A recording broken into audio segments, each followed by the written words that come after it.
welcome to episode number 128 of the Lions Podcast. My name is Matt Brown, joined each and every week by Colson and Brad Allen, where we run down all of the week's NFL games. This is going to be an interesting podcast. This is a weird week in the NFL. Of course, we've had a couple of games that have been moved already. We have some very large spreads that are out there. So we'll see if we can navigate through this, if there are any betting angles, if there are any bets that are already in our accounts. We'll let you know. At Brett Colson, at Brad Allen NFL, and at Matt Brown M2 if you want to follow us on the Twitter machine. Of course, we're on Apple, Google, Stitcher, and Spotify. So go in, subscribe, rate, and review, all of that stuff like that. Real quick on the Thursday night game, guys, I was actually on the under in that game, got through, came in. Bears win outright, also cover as 3.5-point underdogs. It was a beaten up Tampa Bay team on the offensive side of the ball. And you had Tom Brady go out there, the GOAT, Tom Brady, and not know that it was fourth down when it was fourth down. Brett, I'm sure you got no enjoyment out of that whatsoever, seeing that Tom Brady didn't know what down it was. I'm sad I wasn't watching in real time. I was watching baseball and I saw the tweets come in. I was like, oh no, I missed it. But that's just a beautiful moment as a Bills fan. You love to see it. So, Brad, just as we move forward, and of course we'll handicap these teams as the games come up, but just real quick, the Bucs kind of beat up on offense. The Bears, a weird, ugly, low-scoring win. Does this change your perception at all on either team after Thursday night? Not really. I mean, the Bucs kicked, 5 field goals, 4 field goals. I thought that, especially the last one on 4th and 1 to take a 2-point lead, I thought it was a bit pathetic. So yeah, you would think they'll be better once, they've got the weapons back and with Godwin back in there when Evans is less banged up. The Bears are, I think, their point differential was +5, and obviously they're 4-1, which is nuts. And they'll tell you they've probably not changed much from the team we thought they were, 7-8 wins. And they are tough to handicap as well because Foles is so streaky. They said it on the broadcast. I think he was throwing this perfect pass down the left side. Oh, Foles is getting hot, and he just dropped a dime into, I think, the running back, and it summed him up. Like when he's good, he's so good. It looks so fluid, but then he just takes 2 quarters off. So they are quite tough to handicap. Like, we saw the 2 Foles on Sunday against the Colts, and then on Thursday where he got hot for a bit. So a tricky team. Yeah, no doubt about it. And even that defense was getting eaten up early, and then late they came through and were able to kind of solidify that win. But yeah, it's a weird team, no doubt, because it's going to be real tough to figure out. I mean, Foles was missing passes left and right at the beginning of the game, and then it started. I think at one point had then completed 15 of 17 passes in a row. So interesting game. I don't really change my opinion of the Bucs too incredibly much. I mean, when you're coming off short week, you have 2 starting receivers out. Mike Evans was out there kind of limping around. I mean, he was doing what he could, but he certainly was not anywhere close to 100% at all. Leonard Fournette didn't go either. And so, I don't really change all that much on the Bucs. So let's go and get into week 5 here, guys. Panthers at the Falcons. And this is actually one of the games that is in my account. It's still teaserable. So it's still at 1.5 right now in favor of the Atlanta Falcons. Total sitting at 53.5 or 54. We have seen the Carolina Panthers start to figure it out a little bit, and the Falcons continue to not. So, Brad, I'll start with you here. 1.5 favorites as we sit recording this are the Falcons at home against the Carolina Panthers, total of 53.5 or 54. Yeah, it's a horrible spot for the Falcons, isn't it? Short week with just a litany of defensive injuries and offensive injuries. We don't know if Julio is going to go. Calvin Ridley's banged up as well. The defensive injuries, I think, are the key. They're going to have no slot corner, Darqueze Dennard. They're going to have no safeties, basically. KZ, Keanu Neal's out, Ricardo Allen's out. They're getting the cornerback off the COVID list. I've forgotten his name currently. First round pick. Yes, AJ Terrell. He'll be back, which should help a bit, but they're still very, very short-handed back there, especially against this trio of weapons they got coming in Samuel, Robbie Anderson, and DJ Moore. Teddy likes to spread it around, and I think he should have ample opportunity to move up and down the field here. I think obviously there's been a big move on the Panthers here, but say we give the Falcons 1.5 for home field, I don't really see how you can say this version of the Falcons is equal. For years it's been, the defense is crap, but you can rely on the offense. But that's not even really there this year. So I had a look at basically stripping out some garbage time stuff and just looking at success rate on early downs as well. And the Falcons are bottom 5 in the NFL. So they're not even moving the ball sort of well or efficiently. The defense isn't there. So yeah, I like the Panthers on the money line basically. Yeah, and Brett, this is kind of one of those things, like the Falcons have scored a lot of points and there's no doubt about that, but when you go and you look at the advanced metrics, there's nothing that really backs up that that's a sustainable thing. Pass blocking is in the lower third of the league, run blocking lower third of the league, their pass offense DVOA is down at 19th, and so it's not like it's this super elite unit, and then the defense has kind of been letting them down here. And just to let you know, as many points as they score, their net yards per play is 0.9, which is 29th in the league, which just lets you know just how bad the defense has been, because even as many points as they're scoring and supposedly as good as this offense is, they're giving up way, way more than they're actually getting here. So I think I gave it away in the opener when this was at 2.5 on the Panthers. This was one of the very first teaser legs that I made of the week to get the Panthers up to 8.5. It's still teaserable at 1.5 to get it up to 7.5 through the 3, through the 7. So that's kind of the tipping of my hand right there as to how I went about this game. Yeah, for me, this is one of the more interesting games of the week. You had to look ahead of -3.5. This opened at 3 on Monday, and a lot of money came in on Carolina. Moved this all the way to -1 on Wednesday, and now we're sitting at 1.5, which is great for you, obviously, Matt, here as of Friday morning. I don't know what to make of these Atlanta offensive numbers. Like, is this a product of just bad coaching? In the second half, they get out to this early lead, and then their offensive numbers take a dive when they're just sitting back and trying to drain clock. Like, I don't know. I feel like this is still a really good offense, and the numbers don't reflect it as much as it should. But at the same time, Carolina, you could certainly make the argument that Carolina has been better on offense this year. They average more yards per play. Their defense has been better than advertised too. Derek Brown, some of these younger guys, Brown and Brian Burns, have looked really good the last couple of weeks. Kawan Short is now getting healthier. So this is a tough one. I think this is just a stay away from me. The Falcons are too Jekyll and Hyde to have a solid read on what they're going to be doing each week, especially with a coach who should really be on the verge of being axed. So I have no read on what's going on in that locker room. And that's important for a team that is unraveling. So there's just too much uncertainty really for me to have the other thing that I liked about the Panthers, and I think this is something I overlooked a little bit earlier in the year, but as we get into the quarter point of the season, we got to remember this is a guy that hasn't been a starter in the NFL in several years playing quarterback. You have a new coach in Rule, a new offensive coordinator in Brady. So to think that it took a couple of games to kind of figure it out and to get things going in what was a weird shortened, off season, no preseason games, things like that, to the last couple of weeks, I've seen some pretty decent signs of life from this Carolina Panthers team, some stuff that I've actually really, really liked.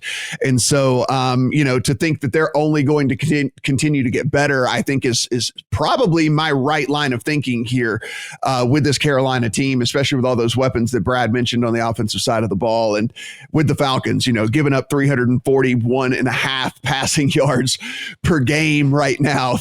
That doesn't even sound real. They're giving up 341 passing yards per game right now with everything. So yeah, really do like the Panther side of this one. Actually, one of the few games that I actually have a decent amount of conviction on for the week. Let's talk Raiders and Chiefs. And Brett, I'll start with you on this one. This is one of those games that was off the board for a little while because there might have been COVID exposure to Patrick Mahomes when he went up and was having a conversation with Stephon Gilmore, who of course is now tested positive for the Patriots, but everything is good on Mahomes' end. They put the game back up.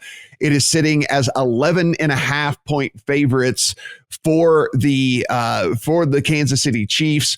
55.5 is your total in this one.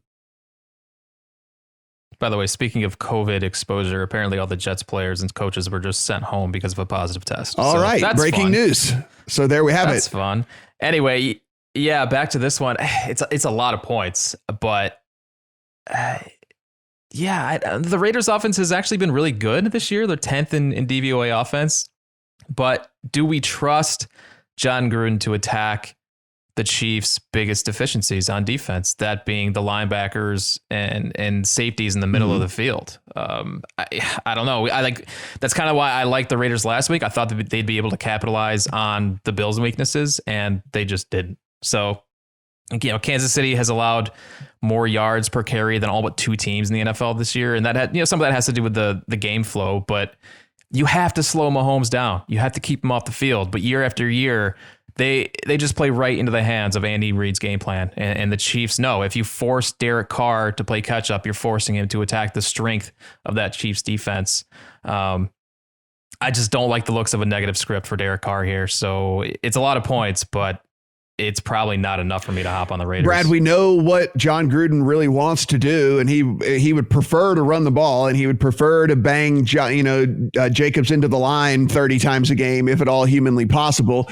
If there is an Achilles heel to this Chiefs defense, it would be their rush defense, which is down at 21st, according to Pro Football Focus, 27th DVOA. But then you look at the rush offense for the Raiders, and despite the fact that they want to do it so often, they're not necessarily all that efficient at it. Their run blocking ranked is down in the bottom third of the league. Their rush offense DVOA is actually 29th in the league. So they're not efficient despite the fact that they want to do it so incredibly often. So with all of that, you would, some people would like to draw the line to, well, the Raiders like to run. The Chiefs run defense is where they're suspects. So you give me 11 points, I'm going to take that every single time. But I don't know if you can necessarily draw a direct line to that. Yeah, so the Raiders' offensive line, I think one of the reasons they've got those bad rushing numbers is they had been banged up all year. Obviously, Richie Incognito at guard is out. They've been without Trent Brown on the right side, who Brown should be back this week, which should help that a lot because he's a giant of a man on the right side, and they like to run behind him. So I think they could have a little bit more success than some of those numbers would suggest. So I think the Chiefs are very hard to handicap, aren't they? Because I would say 3 of their 4 games this year, they've not really tried. They've gone to the back of the playbook and just run to the left, run to the right, slants, whatever. And it's, we saw one game where they actually wanted to go and they, it was like shovel passes to the fullback and stuff. And it was the full Andy Reid works and they smashed the Ravens. But I think we're probably more likely to get this vanilla Chiefs offense that we saw last week where they scored 3 points or 6 points in the first half. I think we're more likely to get that. But I haven't bet this game, and it's because if they do want to open it up, I think they match up brilliantly against the Raiders because the Raiders don't have speed on the back end to keep up with Tyreek and Mecole and Kelsey and everyone else. So if they want to come out and score, I think we saw it last year, they scored 28 points in the second quarter, and then they won the game 28-10 because they just shut it down straight away. So I would probably lean to the Raiders because I do think we'll get the vanilla Chiefs offense, and then I think the Raiders will be a bit improved from what we've seen. They also get their young speedster back, Henry Ruggs, as well. So I think that's 2 quite important offensive pieces, and they should be able to move the ball somewhat. Last thing I would say on this game is, again, on this early down success rate, stripping out garbage time, the Raiders actually came in 7th in the NFL, 51% success rate. That's just behind Seattle and just ahead of Buffalo. So that they are moving the ball quite well, underperformed a bit on third downs, so they might be a little bit better than they've seen. Forced to pick a side, Raiders plus 13. Yeah, so same with me. I don't have a play on this game. If I had to play it, I would take the points because strictly it's one of those things where we have seen the Chiefs sleepwalk at times, and I think that I think it's an antiquated thought, but I think that some of these older head coaches, and certainly Andy Reid, I think they think that if we use a play at any point in the season, we can't use that play again. Like they don't want to show what they can do and stuff. And I think that's a little kind of an old way of thinking. I think you can probably use your plays, your gadget plays 3 or 4 times a year, and it would still work. But they don't do that. And like you said, I think that this is probably another game that we're not going to see kind of the full arsenal from this Chiefs team, and they probably won't need it. But does that mean that they will cover the line as it sits right now? I don't know that. So that's why it would be taking the points or pass for me. Rams and the football team. We have a quarterback change here, Brad. We have gone from Dwayne Haskins to Kyle Allen. This did absolutely nothing to the spread. We are still sitting at 7.5, depending on where you get this right now, in favor of the Rams on the road. At the football team, a total of 46.5. Yeah, so just statistically, just off my power ratings, made this one a bit higher, closer to 9. So I thought it was interesting to see the market move the other way, especially with Kyle Allen. That pushed it down to 7 for a bit. And there was nothing I could see in his record that made him any better than Dwayne Haskins. I think both have about a PFF grade of 48 over their last 8 games or so. So just near identical. You could maybe argue that Allen knows the system better because he's come over with Scott Turner. He played for him.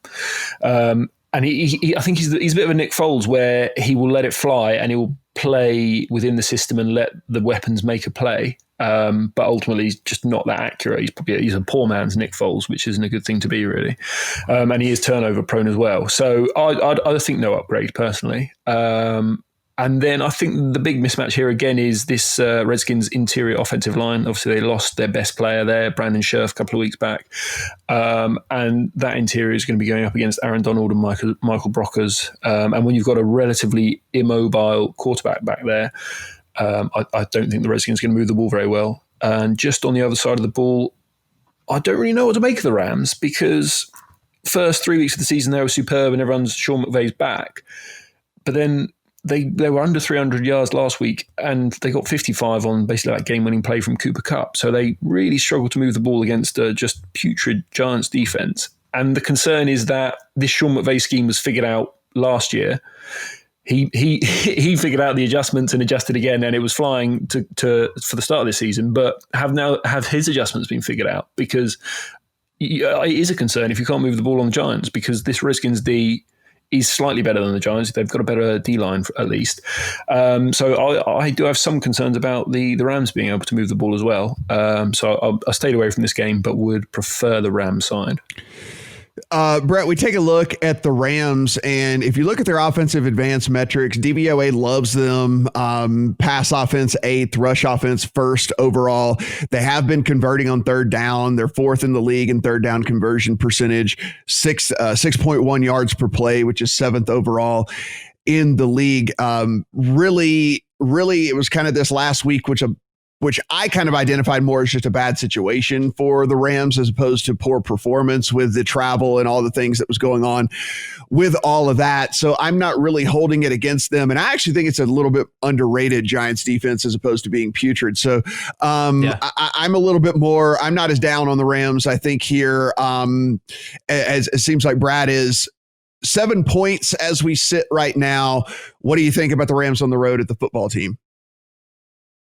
I like it at 7. I like the Rams at 7. I mean, the books at 7.5, the books were begging us to take Washington, and it looks like they got some money there. I mean, Chase Young is back practicing. We've already seen how valuable he is to that defense. What's interesting, though, is how well the Rams have protected Jared Goff so far this season. This was a team that I loved to pick on last year when they faced good pass rushers, because Goff just crumbled under pressure. But they've done a good job. I mean, I blasted this team for not drafting an offensive lineman or signing one during the offseason, but this has been one of the better units in the whole league this season. If they can continue that, if they can neutralize the only real strength on this Washington team in this pass rush, I think they're going to be fine. And Sean McVay is just about as good as anybody at scheming yards against an opponent's weakness. I don't see any plus matchups on the field for Washington. And in a season where offense matters more than ever, I'm going to lean toward the far better offense, even if 7.5, I kind of like the Rams here. This Washington offense ranks 30th in pass offense grade, and I don't foresee Kyle Allen giving them a boost. If anything, now you've got a team in negative script with a turnover happy quarterback, and that plays even more into the hands of the Rams late in the football game. So this is a pretty good spot for yeah. for LA, and for me, I talked about playing a bunch of teasers this week. This week just sets up like so incredibly perfect for teasers. I actually got this wrong. I took it at 7.5 to bring it down to 1.5 on the Rams. I thought the line was going to go back up whenever they decided that they were going to go to Kyle Allen. I had no idea. No idea people were going to be buying into Kyle Allen like when it came down to it. But I guess he's the savior there for the football team. I bought the Rams down to 1.5 and paired them up in a teaser as well. I think this Rams team is actually kind of sneaky good, and I think they're actually going to end up kind of like the one weakness, if you wanted to point out, would be a rush defense for this Rams team. But let's be for real. I mean, the football team is not going to go out there and just run the ball down the Rams' throat or anything like that. So, 1.5 for me on this Rams team. Feel pretty good about it, and that's how I went ahead to play this one. Brett, let's take a look at the Jags and the Texans. Of course, the big news of the week is the Texans get rid of their head coach and general manager, Bill O'Brien.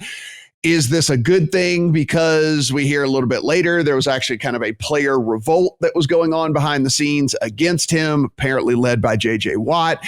In all of that, this is a team that I think we all kind of liked last week. They go out, absolutely destroy our hopes right from the beginning. At least it wasn't even a sweat. Like they just were like, oh no, we're bad. We're going to play bad. And that's just all there is to it. They are 5.5, 5 point, depending on where you get it, favorites right now at home against the Jags, a total of anywhere between 53.5 and 54.5. So there's at least there's a point differential depending on where you go about finding this number. This is going to sound familiar, but this is the week Deshaun Watson has to get right. Like I feel like I'm falling right back into the trap, but at the same time, Bill O'Brien's gone. You got new life for a team that has a superstar quarterback. Jacksonville ranks dead last in EPA allowed over the first 4 weeks of the season. So this sets up as an excellent spot for Watson to go out and have himself a game. The question is, and Matt, you and I talked about this on Wednesday, can these pass catchers help him out? Can Fuller and Cooks and Cobb, A, separate, and then B, improvise and get open once Watson exits the pocket? Because that's the one key thing we have not seen from this offense all season. And that's what the absence of DeAndre Hopkins is really showing in this offense. So I do expect that to change this week. I think there's going to be a lot of points in this game, and I think that plays into the hands of Houston here. I think this should be set. Yeah, Brad, I was talking offline with Brad about this, and I kind of went in and dug into this Houston team just a little bit to realize why have they been so incredibly bad. And you lose DeAndre Hopkins, and you realize like, okay, you lose one of the best receivers in all of the league. But then you go back and you look, and this offensive line has still been pretty poor, and you still have Watson who's kind of running for his life out there, but he had that safety valve in Hopkins, the savvy receiver who understood how to go find a hole in a defense, or understood how to break a route off, and understood how to improvise, and understood how to do all these things that where some of the deficiencies of that offensive line and the fact that Watson was getting flushed from the pocket all the time was kind of hidden. And that's not really happening this year because you have a bunch of number 2s and number 3s who are trying to have to play the role of a number 1 wide receiver. And I think that's really, really hurt this offense here a ton. And, but you do have a situation in possible get right spot with Jacksonville coming to town. Yeah. So you go back and look at some of the sacks Watson took last week, and he was holding onto the ball for like 4 seconds plus on a lot of them. And, people going, well, that's on Watson then. But then you basically look at the receivers, you look down the field and no one's open. So, it really is, there's a real impact from losing Watson. And I don't know whether that's scheme or the players, because you would think like Fuller, Brandon Cooks, Randall Cobb, these are household names. These are people that have got open. So is the scheme just bad? I don't really know. And obviously the offensive coordinator this week is going to be the guy who was there through weeks 1 and 3 before Bill O'Brien saved them last week. I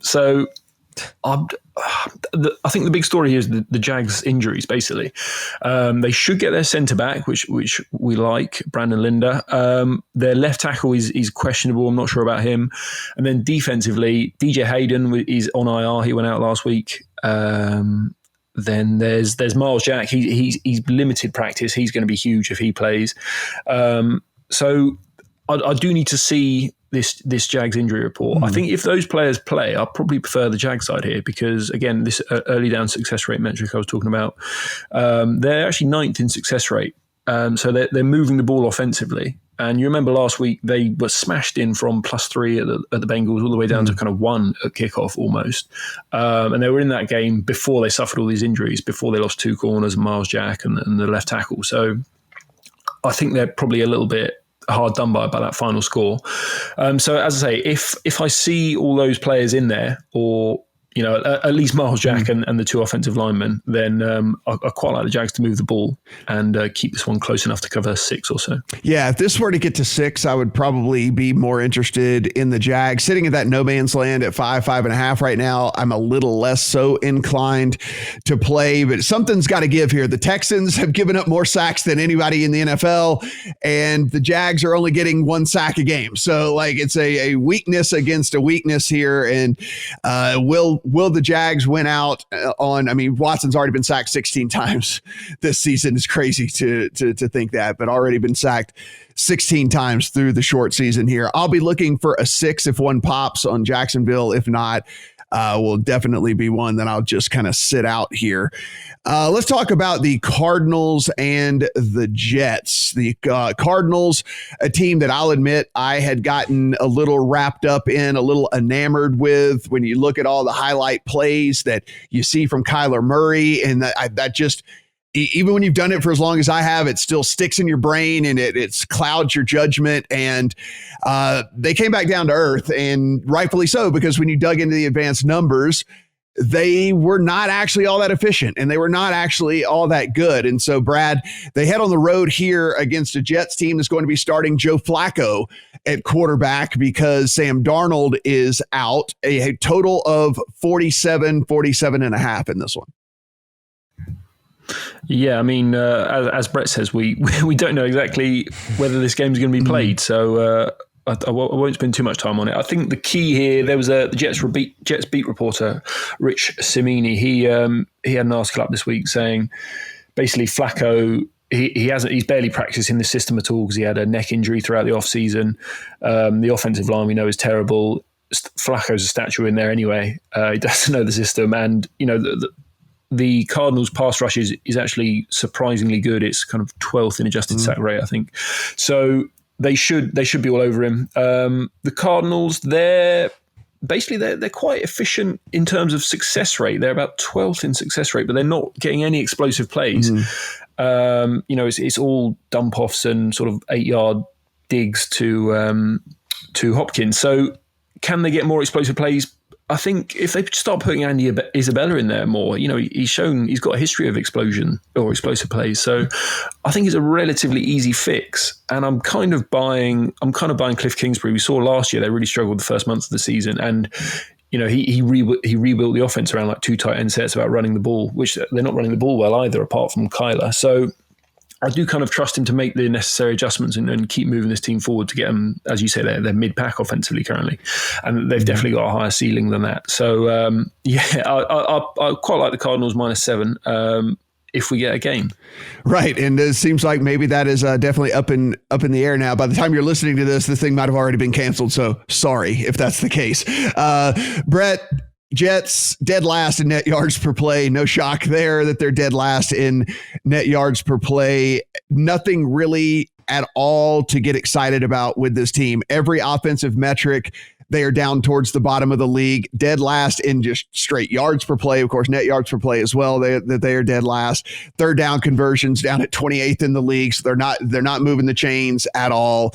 And even on the defensive side of the ball, you look at the advanced metrics and they're not as bad as you see with your eyes. But I mean, when the defense is just out on the field for as much as his defense is, they end up wearing down. They get later in the games as these teams really just abuse this team on the defensive side of the ball. And, it makes sense if you're on the field for friggin', 3/4 of the game, you're just not built to be able to do that here. So a full touchdown, Cardinals on the road at the Jets.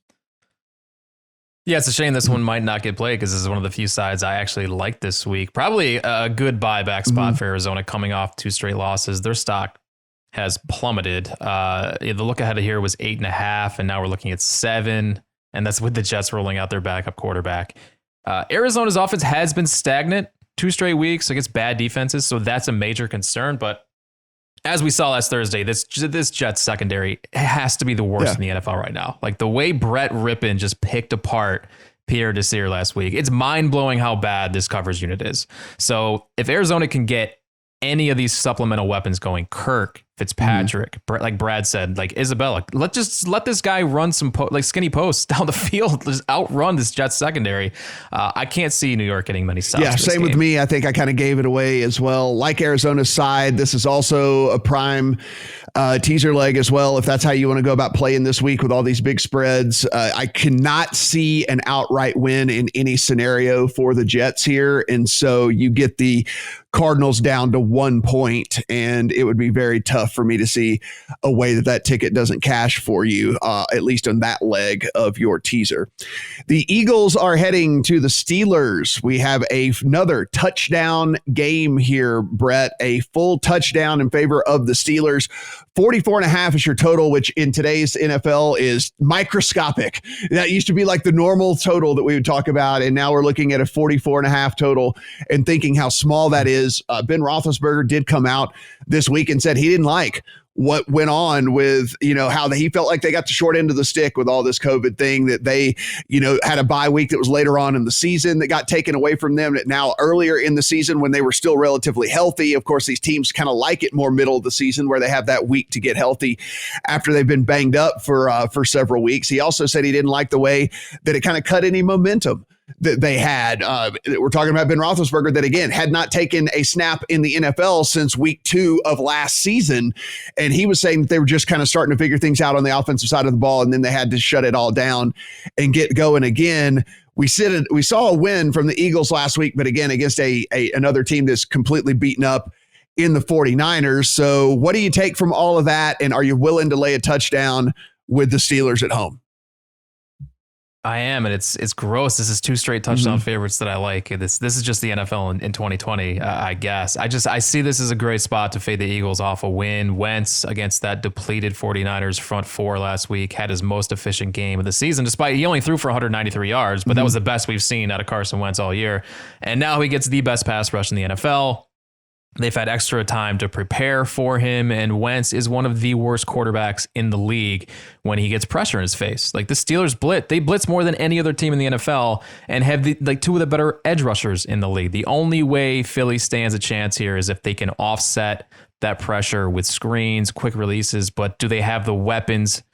Do they have the playmakers on the field to neutralize that? I don't think they do. So I've got the Steelers big here. I think this is a big game for James Conner. They just run all over Philly in this one. And that it sucks to say that because they still have to cover 7 points. There's a lot of points to cover, but I don't see the Eagles scoring a whole lot. Yeah, I mean, we are talking about in what seems to be like an NFL where there are very few good defenses anymore. This is actually one of them in the Steelers. This is actually one of the elite defenses that is in the league right now. And Brad, you take a look at this and, Ben Roethlisberger did talk about the negatives, but I guess if we did want to talk about the positives, it did give them an extra week to any sort of weird nagging injuries to maybe get a little bit healthier. We know they're going to be healthier than the Eagles are as they come into this. Maybe they were able to concentrate while they weren't able to be physically preparing for this the whole time. They were at least, had an extra week to kind of look into this game. And, I'm with Brett. If I'm playing this game, I think I have to play the favorite here. And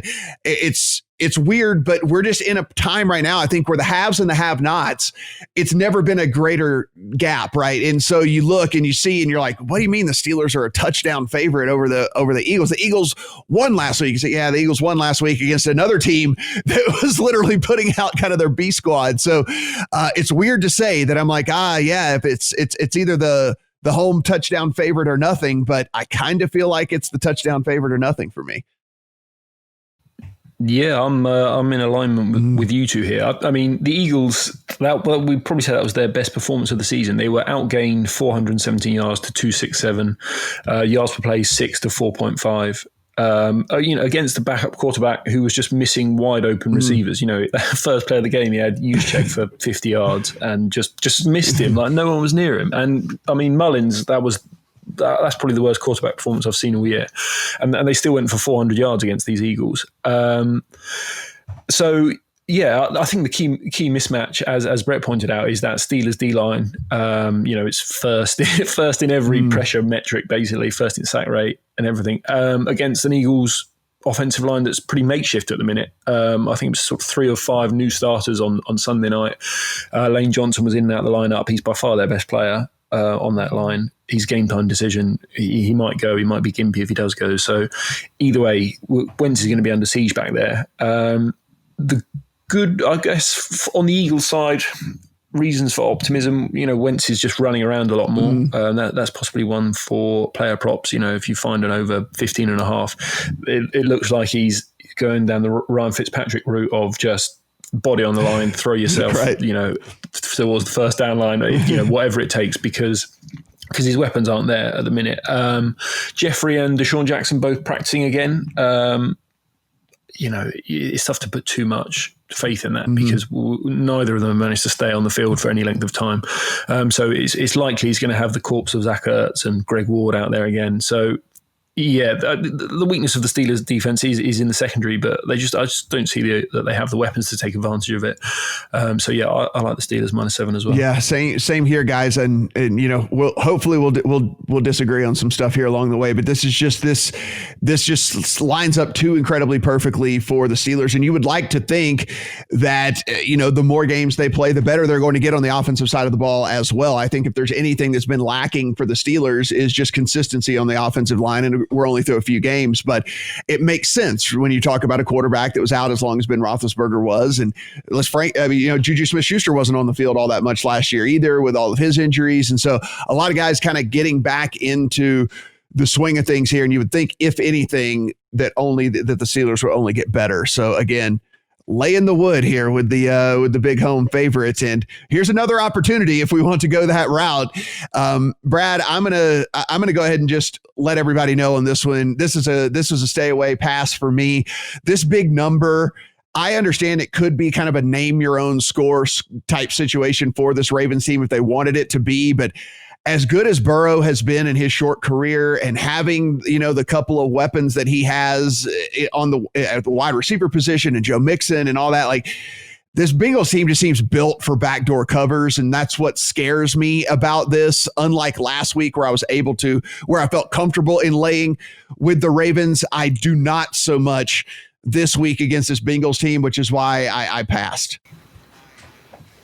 Yeah, and one of the reasons the Redskins got that late touchdown that pushed against the -14 is because they put RG3 in there. He threw an interception on his only pass, and obviously the Redskins went down and scored. Well, now Lamar is properly banged up as well. They're not going to be aggressive with him running the ball at all. You wouldn't have thought, that they know they're 13-point favorites, so they're not going to be doing that too much. And then as soon as they are up 2 touchdowns, I think you're going to see RG3 again, and right. we could get more errors from him. And even before that, I'm really not that impressed. So the Ravens lost the success rate battle in that game against the football team, who we know they aren't very good, but we want to bet against them as 7-point dogs again this week. They lost that even if you strip out the RG3 plays, which is I thought concerning, and it's kind of been that way all season long. They are struggling in the interior offensive line. They lost Marshall Yanda, who was kind of their big leader there, and his replacement's given up the most pressures on that line. And then on the other side, Joe Burrow at PFF have got him ranked as a top 10 passer already, and he's faced the most pressure. Brad, we address him as future Hall of Famer Joe Burrow on this podcast.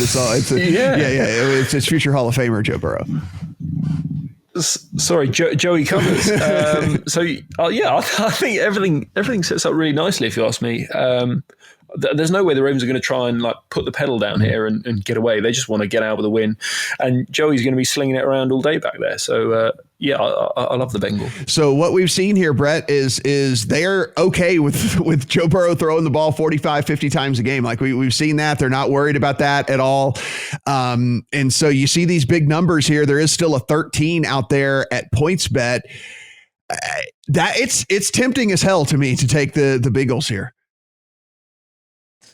Yeah, and Zach Taylor isn't a coach I want to be fading when they're getting a lot of points, because he's a sharp guy who's going to make decisions to get them back into a football game.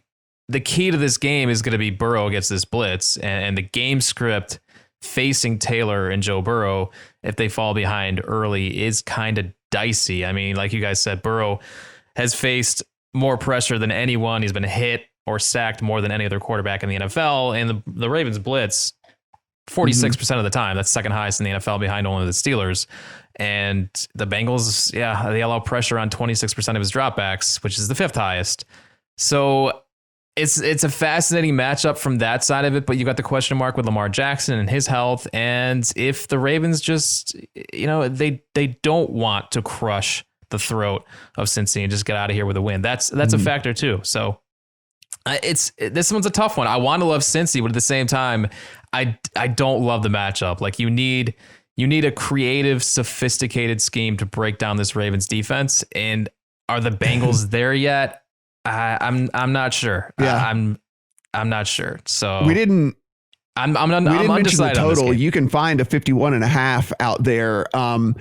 I know it's crazy to say this in the year of our Lord 2020 that I would be leaning towards an under, but with how you as to the way we just explained how we think this game might play out, and the Ravens just kind of like getting out to lead and then being comfortable with that and padding it and running the ball and running the clock and bleeding stuff, and we aren't necessarily 100% sure how effective the Bengals will be as far as scoring efficiency here. I at least would say I lean towards an under, but not in my account quite yet, if that makes sense.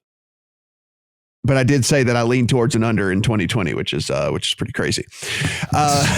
Good luck. Yeah, you're a brave man to bet. Yeah, playing with fire.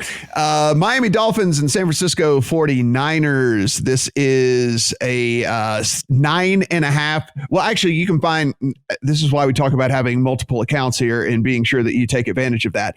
You can find everything from 8.5s all the way to 9.5s right now with this game.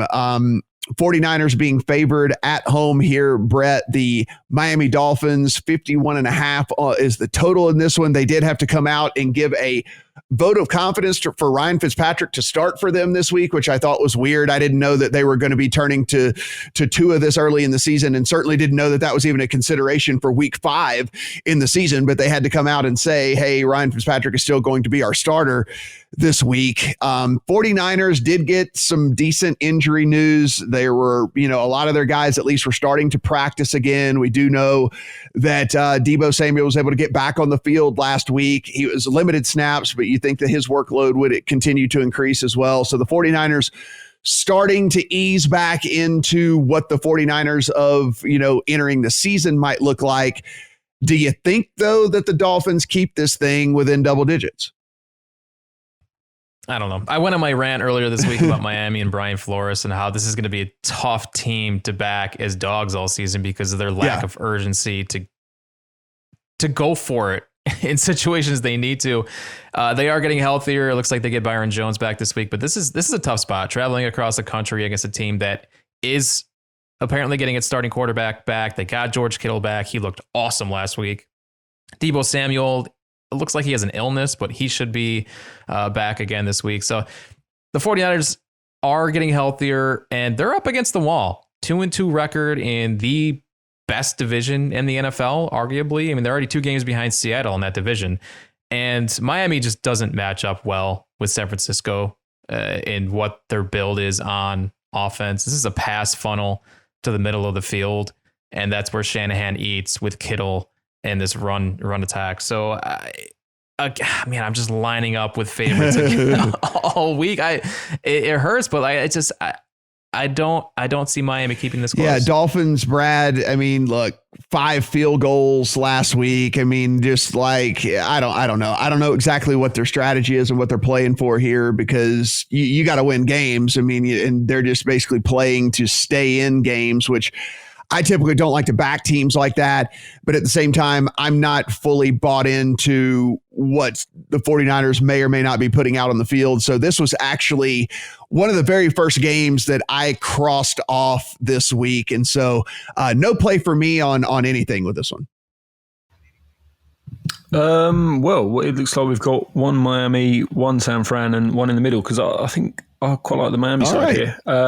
Again, starting with my early down success rate metric, excluding garbage time. I've got Miami with the 4th best success rate in the NFL with 51.9%. That's way ahead of the Niners, down in 19th with 44.2%. So, you know, as a 9-point underdog, I'm immediately interested there when I've got, you know, a more efficient offense there. And then just say flip the line on the head from last week's games. Seahawks went off -4 in the end. There was, you know, a lot of money for the Seahawks. For the Dolphins against the Seahawks, sorry, all the way down from 7 to 4. So if we just use 2 point for home field each end of that, you know, we're looking at 8 points. So I've ruined the maths there, but anyway, what I'm saying is this line's basically saying that the Niners are 1.5 points better than the Seahawks were last week, which again, no one would agree with that either. So I thought, again, I'm looking at the Miami side. Then the last thing, which I thought was, again, interesting, is the defensive strength of schedule. This is one of my favorite stats as well, because I think the defensive numbers this early in the season are often a product of who you faced.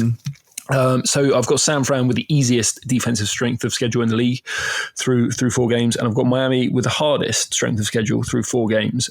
So complete opposite ends of the spectrum. And then health-wise, again, Miami are getting their boys back, or Byron Jones back, whereas San Fran's still missing its top 4 pass rushers essentially. So I just think 9.5 is quite a lot too big. I would have made this number closer to 7.5, even with Niners getting their weapons back. And again, guys, just if you're kind of like bobbing in and out here of the podcast, just be sure, and we're going to continue to beat the drum here of make sure that you're checking all the reports and things out there for all of these games, because these positive tests are popping up left and right, and how the NFL is going to go about dealing with them is going to vary as well. So be sure and check all of that before you make your bets, and make sure you feel comfortable with the situation you're in should, you know, somebody go down. Giants and the Cowboys, guys. Brad, this is one of the very first tickets I put in my account this week, and it was not on a side, but on a total. And I went under in a game here at 54.5. This was a game where you take a look at this, and I understand how bad the Cowboys defense has been, but we're talking about a Giants offense that has scored 16, 13, 9, and 9 in 4 games so far this year. Playing more difficult defenses, no doubt about that, but you're still looking at nothing explosive at all with this Giants offense. Daniel Jones does not look like he has fully figured things out quite yet. Of course, no Saquon Barkley. I don't have to tell you that. Underperforming at the tight end position is Evan Ingram, and not a lot of wide receivers to throw the ball to as well. So while I think Dallas could put up a decent amount of points here, I do think this Giants defense is a little bit underrated here. When I watch back a couple of the games here, they're not as bad, I think, as people really kind of at first glance give it credit for it. Especially their run defense is actually one of the better ones, I think, in the league. Kind of a top 3rd type rush defense. So I went under 54.5 on this, and not that I feel great about it, but I think these totals have gotten to a point now where we might be getting an incredibly elevated number. Yeah, not one I've got involved with, but sorry, was that on me? No, Brad, are you there? Yeah. Oh, sorry, I've unmuted myself. Sorry, chaps, muted myself.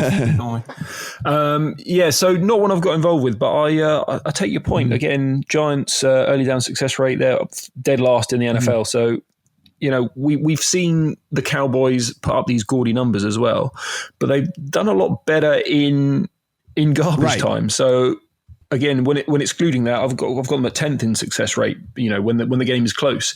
So if the Giants don't run out ahead, which we don't expect them to at all, then the Cowboys offense is not this sort of elite smash unit. They've been one of the lowest in kind of the modern offensive concepts, like play action, like motion before the snap. It's a lot of 3 wide, and if you win, if CeeDee Lamb wins, then we win the play. But that's not really that effective nowadays. So yeah, we're not involved myself, but quite like that underlook. Brett, I mean, we take a look at this, and again, Brad mentioned all the things that I was talking about whenever I was looking kind of at this game here, and I understand that there is a lot of this has to do with the fact that the Giants get down and then teams just kind of start running the ball or whatever, but they've actually held 3 of the 4 quarterbacks they've played this year under 250 yards passing. We know that Dallas, when you look at the Dak Prescott numbers, is really all padded through them being down in these deficits and having to play this incredibly huge comeback, and teams playing loose defense and kind of giving them a bunch of completions here. So I think a lot of this stuff, whenever you look at it just at face value, is really, really misleading. And when you really dig into it, you see that this Dallas team is kind of middle of the pack at best. And that's not bad. I mean, it's not like they're horrible, but middle of the pack at best. And we're talking about, 54.5 points. That's just, that's a lot of points. I don't care if it is today's NFL. Yeah, I'm with you. I think this is one of the better plays of the week. This Giants defense is one of the more underrated in the NFL right now, and the metrics back that up. Does the betting public recognize that? Very doubtful. And this is an insanely high total, and the Cowboys are due for scoring regression. They've done so much of their scoring playing from behind and taking shots against teams sitting back on their heels late in the game. And this Giants offense is just horrendous. Like, imagine giving this team an implied total of 23 when they're averaging 11.5 points per game. I mean, yeah, the Giants or the Dallas defense is bad, but it looks like Leighton Vander Esch might be back this week. He's practicing again, so that's a huge addition to that Dallas defense. So, I love the under here. The Colts and the Browns, one of the more interesting games of the week. We have the Colts sitting as 1-point favorites over the Browns, a total of 47.5, depending on where you get it. Brett, looks like the Browns are kind of starting to figure things out a little bit. It looks like Stefanski is starting to finally get things together with this Browns team. Again, one of those things maybe we should have expected, that they might look like garbage early and then maybe be able to make some progress as systems start to play out. And then you have the Colts team here with one of the better defenses in the league, but Phillip Rivers, who I unfortunately have a couple of MVP tickets on that I took at 80-1. Not going to get there for him. This offense has been mediocre at best. Here they are as 1.5 even still at FanDuel out there.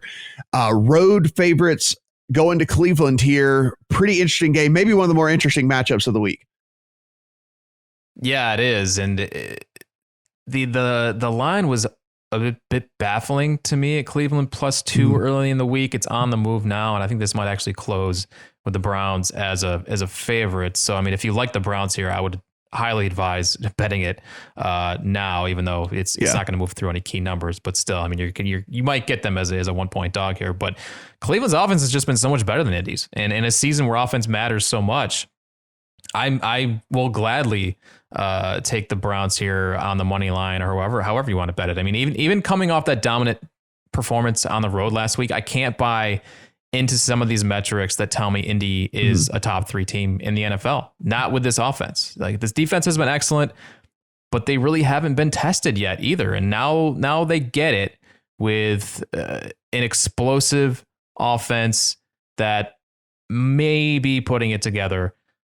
So this is a prove it game for me for both teams. I think the Browns have the better team on paper. They have the better offense for sure.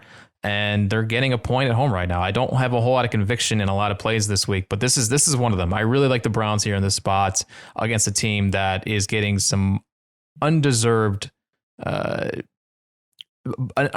boost from the market when they really haven't shown anything on offense. Brad, I talked about this was a week of a bunch of teasers for me. When this thing opened at 2.5 as a home dog for the Browns, this was just the classic move that 2.5 to 8.5 and just blindly and feel good about it. So that's what I did. So I have Cleveland plus 8.5 in this one. The Colts, even if they do win, do I see them winning by more than a touchdown in this game with just the way that they've performed so far on offense? I can't say that I do. Of course, the Browns will be without Nick Chubb, but that's the whole reason you have a Kareem Hunt. I mean, this is a guy who's been a 3-down back, a very successful 3-down back in the NFL already. Dearness Johnson did come in and get some run as well. But you look at this, the metrics here, and Pro Football Focus loves this Browns offense and what they've been able to put together here these last few weeks as well. And the Colts, again, just kind of middle of the pack, just kind of getting it done. And while they might get it done this week, I need them to get it done by 9 points. And I don't think that's in the cards here. So I'm really loving where I'm sitting on my position with the Browns in this one. But let's say you're playing this straight up. What do you think about the 1 point favorite on the road here? 46, 47, 47.5 type total. Yeah, more agreement here. Again, I'm with Brett and you here. I think we got the wrong team favoured, basically. So if we start with the Indy defense, because that's pretty much why they're favoured here, because it's number one in DVOA, all this stuff. But they've faced just a very easy schedule, seventh easiest. And I remember on this show in week 2, I made the case for an Indy bet against Minnesota, and I had to claim that they were just average after they'd just been carved up by Jacksonville. I was going, no, they're not that bad. And so maybe they're slightly above average. But they're definitely not this sort of league-leading unit, and they're going to be missing their middle linebacker, Darius Leonard, and there's injuries on the offensive line as well. Anthony Costanzo looks. I think he missed practice. He's unlikely to play, and that matters against this Browns defensive front because that is where they're strong. And when I first thought about this game, it was kind of almost that Spider-Man meme. Two teams, strong offensive lines. Right. They want to run the ball and kind of average defenses. But that's true for the Browns. It's a top 3 interior O-line. As you said, like best run offense in the league. They're first in the NFL in EPA per play on early downs. They're doing everything well. Well, the Colts are just not that. Their rushing success rate is down at 31%. Is like 28th in the NFL. So I don't see them having success rushing the ball against this strong Browns front. So it's up to Phillip Rivers to kind of shoulder the load with T.Y. Hilton and his tight ends, basically. Yeah. And T.Y. Hilton, historically, he's been much worse outdoors. He averages like 50 yards outdoors compared to 80 indoors in that dome. So I just don't really see that Rivers is going to move the ball that well. And then when the Browns have the ball, we've spoken how good they are at running the ball. The Colts, the strength of their D is DeForest Buckner. Basically, that's like where they're only truly elite. Well, the Browns' interior OL is just the best in the league as well. So if they nullify that threat, I just think they move up and down all day. And wrong team favored job. Yeah, again, we don't talk about these beforehand because we want to make sure that we're giving our own opinions on here. But a lot of agreement this week, and it makes me feel good because I think that we're all kind of getting to the same point with different ways to get to the same point with these games. And so really do like that. Minnesota at Seattle and another touchdown favorite. We have the Seattle Seahawks as a full touchdown favorite over the Minnesota Vikings. Dare I say, the resurgent Minnesota Vikings. Brad, we have a total of, 57 in this game. You can find a 56.5 out there, but Minnesota Vikings, Seattle Seahawks, touchdown favorite and a 57 total. Yeah, we should be due a good one. So my first look here was Seattle, just because West Coast team in the night game. I like that angle. You just look at Russell Wilson's numbers in prime time. I think he's 22, 9, and 3 against the spread, and I'm sure some of it is that circadian rhythm stuff. But when the more I dug into this, the more I began to like the Vikings side of things. So they they've taken money the last 2 weeks. They came out the blocks in the first 2 weeks of the season and they put up some terrible offensive numbers. But when you kind of dug into their yards per play, they were good. They were good in success rate. Their third down was terrible, which is why they weren't on the field very often. That would suggest they're underrated. They've taken a lot of pro money the last 2 weeks, and I wouldn't be surprised to see them take more, especially as we saw the Seahawks get bet against, as I mentioned earlier. So pros have shown, which side they might prefer here. And then last week as well, I thought was interesting that we saw the Vikings, they use a lot more play action. They continue to get Justin Jefferson involved. They use more motion as well. And there was a little quote from Mike Zimmer midweek where he basically told Kubiak, don't be afraid to throw the ball. Don't worry about abandoning the run if that's what you want to do. So I can see them having a lot of success as well, because we know the Seahawks defense isn't that efficient either. So, and basically, as for the Seahawks offense, I still don't see anyone stopping them. Right. I just think they're as elite as it gets. They've overperformed in the red zone. They're about 90% touchdown rate, which is just not sustainable in the slightest, however good Wilson is. So, my favourite bet, if forced to get involved, would probably be the over 56. I can just see both offenses moving up and down the field. As for the sides, as I say, I think there is arguments both ways. So I'll stay away from the side and would go over 56.5. Brett, you look at the Seahawks, and this is not to say Jamal Adams is already ruled out, but the rest of these guys I'm going to name are either going to try and play not at 100% or will not go at all when it comes down to Sunday evening.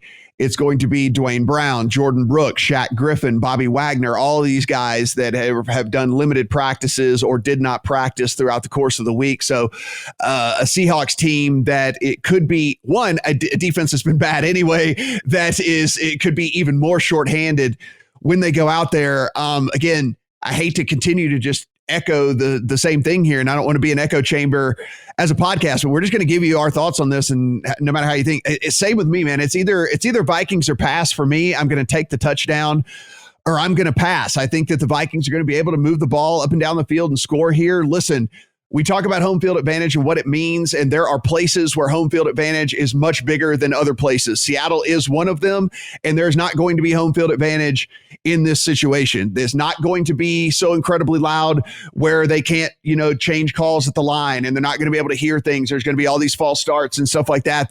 That's not the case for the Vikings. So you do take that out of play as well with this. And so, again, I know we're just agreeing, but I like the Vikings +7 if I'm playing this game. We're fading Seattle again. I know. Doing this. I know. We picked on this defense last week and it bit us in the ass. But I'm going right back there again this week with a better offense. Minnesota, 6th in the NFL in PFF offense grade, top 10 pass grade, really good run grade. I mean, this is a good offense, and they're putting it together now with Justin Jefferson, who looks like, he's like the top. I think he's the top rated wide receiver in the NFL right now, according to PFF. That's crazy. So this is the one game with a really high total this week where I don't like the favorite, because Minnesota is able to move the ball through the air really however they want, and this Seattle defense is still really bad. So I don't love it. Like, just fading Seattle scares the hell out of me. But I think Minnesota. I'm getting a full touchdown. I think my opinion would change drastically if this thing even ticked off the 7 to a 6.5 and all that. Right. But like, getting a full touchdown is so incredibly huge in the NFL. So I'll take the full touchdown there. Guys, we'll just talk the one Monday night game again. I don't know if we need to spend a bunch of time talking Denver, New England, or Buffalo, Tennessee, considering those games might not get played. We're still kind of in limbo with all those, but we can talk Chargers and Saints. Saints 8-point favorites at home against the Chargers. The Chargers have made the move to Justin Herbert permanently. So what we've learned here is Team Doctor punctures your lung with an injection, you lose job, and then you lose job permanently. That is unbelievably crazy to me, but that's the situation that we've got with that. The Saints, there is a 7.5 at Sugar House. Majority of the books have 8. There is an 8.5 for the Saints over at FanDuel, a total of 50.5. Brett, I'll start with you on this one. There was a slight rumor that this one might get moved up to Indianapolis because of the hurricane that was bearing down. It does not look like that's going to be the case after all. So it looks like it will be played in New Orleans in the Superdome. So we really hadn't seen the line or the total move at all in this. And frankly, I don't think it should or would anyway. You're moving to a dome. I don't know. I guess there's a mild inconvenience because of travel, but that would be just about it for New Orleans. Chargers team here without Austin Eckler as well. Yeah, I'll be honest. I stared at this game and I don't know what to do with it. It's at that 7.5 number where they're like begging you to take Chargers. I have not taken a deep dive into this one yet. I'll be honest. So you guys are going to handle this one for me. Brad, I'll say this. Again, I said this is just set up to be one of these classic where I'm going to play just a shitload of teasers. And this is another one for me. Saints at home against this Chargers team where I can get this thing under a field goal and come down off of that 8 and get it down through the 7, through the 3, to a 2. I think the Saints team is a field goal better than this Chargers team far, far, far more times than not. I think that what we've seen from this Saints defense as well is not indicative of what we're going to see long term. I think there is some regression that should happen here in the positive way for the Saints defense as well. They are not as bad as they have played so far this year. And weirdly enough, man, if we look at the offense and we joke about the arm strength of Drew Brees and all of that, but it looks like they're going to get Michael Thomas back. It looks like this is just the offense I think this team runs now. And I don't think that you necessarily, I think because we look at the Mahomes of the world and stuff, when we think that you have to throw 50-yard bombs to have success, and maybe you don't, right? I mean, maybe you can just cater an offense around these 7, 8-yard, 9-yard passes and still have success. And it looks like the Saints have figured out a way to do that. So Saints a teaser leg for me this week. What about you? I think the injury reports are quite key. Just on the Saints side, it's Michael Thomas, Marcus Davenport, Marshawn Lattimore, Jared Cook, Andrews Pete. So Ryan Ramczyk, the right tackle, they're all limited in practice. If they all play, suddenly this is who they were at the start of the season. This is a pretty good team, especially Michael Thomas, because I think timing and rhythm is so important for Breeze now, because he doesn't, if he sees that someone's open and then lets it go, then the window's probably going to be closed. But if he can anticipate and trust you're going to be there, then he'll let it fly, and that rhythm and timing works. So I think that is important if Michael Thomas is back. Same for the Chargers. A lot of important injuries. Joey Bosa nursing his tricep and a knee injury. I think the key is the right side of the offensive line. Brian Bulaga and Trey Turner did not practice, and as you say, if they don't go, then I think this Saints defensive regression to the good that can happen pretty quickly, and that'll probably happen Monday night. As for the quarterback for the Chargers, obviously last week we saw him put up a lot of points, 34 against the Bucs, but there was a lot of explosive plays. There was the pick six as well for the Chargers, and then there was 2 70-yard touchdowns, and down the success rate was about 32%, so below league average. And I think the Bucs basically gambled, said, we're going to blitz you. If you beat us deep, so be it. We don't think you can. He did, and it wasn't enough. Obviously, that's on tape, and I wonder if we see a bit of regression here. So at 7.5, I'll probably lean to the Saints, but not one I'm involved with yet. Guys, as always, written breakdowns of the games over on thelines.com, and you should definitely follow Brad at Brad Allen NFL. You should follow Brett at Brett Colson, even though he tweets about once every 2 weeks. And you can follow me at Matt Brown M2. And we do appreciate you subscribe, rating, and reviewing Apple, Google, Stitcher, and Spotify for all of these. And again, we have an odds feed over at thelines.com, so be sure to take advantage of that. And if you live in any of the states that have legalized sports betting, just go in and click on your state and see whatever offers are available, because again, we cannot stress enough what getting the best number can mean for your success rate long-term in sports betting. So having 2 or 3 accounts where you can at least shop a little bit when it comes to lines and totals and whatnot is super, super important. So be sure and do that. For Brad, for Brett, I'm Matt. Talk to you guys next week.